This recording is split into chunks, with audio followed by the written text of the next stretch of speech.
Ես իմ գործունեությամբ ճակերտների մեջ ցավացրել եմ որոշ մարդկանց, ովքեր այսօր դեռևս չեմ ցանկանում անուններ տալ, ովքեր այս պահին ձեր գործընկերներին ասել եք, որ բուկմեքերական ձեզ որ դեць է տեղեկատվությունը,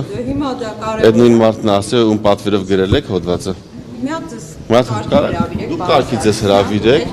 դուք ինչ է նշանակում, այսինքն դուք ինչի հետ կապված եք ինձ հաստատ, ինչ է իրականությունը, ասեք ով է, տեսեք, արգելվում է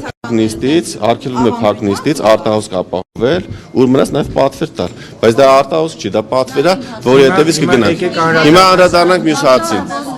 հիմա հաջորդ հարցին անդրադառնամ, ես հանդես եմ եկել մի շարք օրենսդրական նախագծերով և որոշ առաջարկներ եմ արել կառավարությանը, 13 առաջարկներ եմ արել, որոնք ընդունվել են եւ նաեւ 5 օրենսդրական նախագծերի հեղինակ եմ։ Ամենախնդրավոր օրենքի նախագիծը նաեւ որի պատճառով վարչության անդամներից մի քանիսը կամ մեկի գլխավորությամբ որոշել են մերժել իմ առաջադրվելու իրավունքը, կայանում է հետո ես օրենքի նախագիծ եմ հեղինակել եւ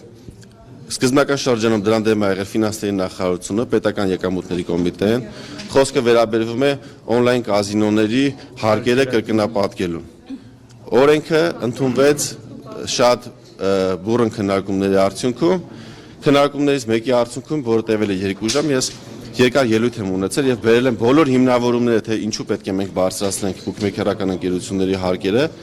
որոնք վերջում ձևակերպեցինք կրկնակի турքի տեսքով, օրենքի նախագիծը ընդունվեց։ Այս պայդրությամբ ապրիլից մինչև այս պահը 10 միլիարդ, շուրջ 10 միլիարդ ավել գումար է մուտքագրվել պետական բյուջե,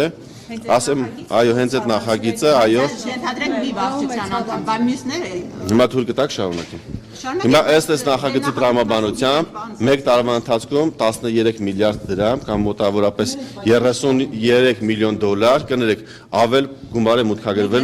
մուտքագրվելու պետական բյուջե։ Հաջորդը ասեմ։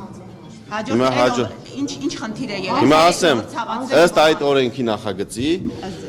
այդ օրենքի նախագծի սահմանված է, որ հունվարի 1-ից եթե չունենենք խաղային օպերատոր, պետք է 3 անգամ բարձրանան հարկերը։ Այսինքն եւ առաջիկայում մենք տեսնում ենք, որ խաղային օպերատոր չենք ունենալու, արդյունքում հունվարի 1-ից 1 տարվա ընթացքում պետական բյուջե մուտքագրվելու մոտավորապես 70 միլիոն դոլար հավելյալ գումար։ Հիմա մենք պետք է հասկանանք, կներեք, ոմանք ովքեր հստակ կանոն հիմա մենք եթե չեք ստացել, շատ լավ, հիմա կլսեք ինձ։ Հիմա այդ գումարները, որոնք մուտքագրվել են պետական բյուջե, նախկինում դրանք գնացել են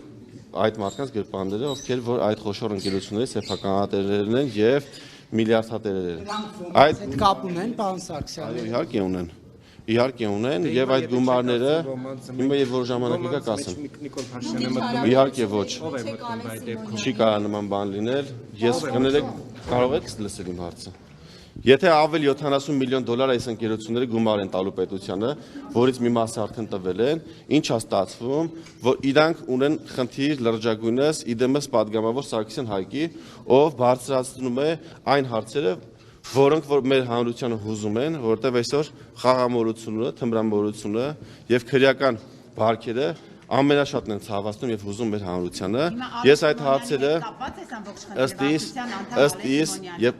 ըստ նաև պատմության, եթե դուք նայեք վերջին գործունեություն ազգային ժողովի, միակ падգամավորն եմ եղել, ով այս հարցերը բարձրացրել է եւ պայքարելով հասել եմ արդյունքին իշախ մեր պետության, վտանգելով նաև իմ սեփական կյանքը, քանի որ մարդիկ, ովքեր միլիարդներով այն ժամանակ դնում են գումար իրենց գրպանները, ստիպված պետք է կտրեն եւ տան պետությանը, որպեսզի այդ գումարները ծառայեն մեր ժողովրդին։ Հիմա ստացվում է, որ ես մեծ օգուտ բերելով իմ պետությանը հայտնվել եմ թիրախային իրավիճակում եւ